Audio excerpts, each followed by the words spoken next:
Assalamu alaikum friends. In this video you will learn how to remove a background of a picture online. The process is very simple.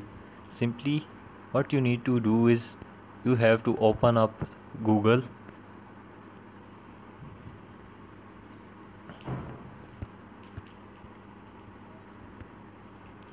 So here you will tap background remover. You will tap on first link, remove image background.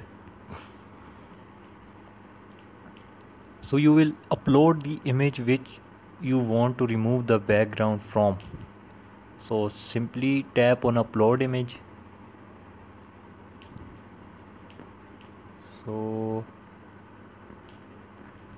okay, so we take the photo on of Imran Khan. Simply tap on your photo which you have to remove the background. Tap on done.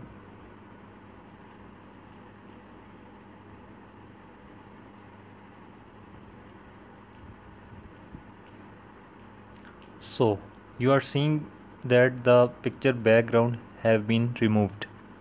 This is very simple process of removing the background from the picture.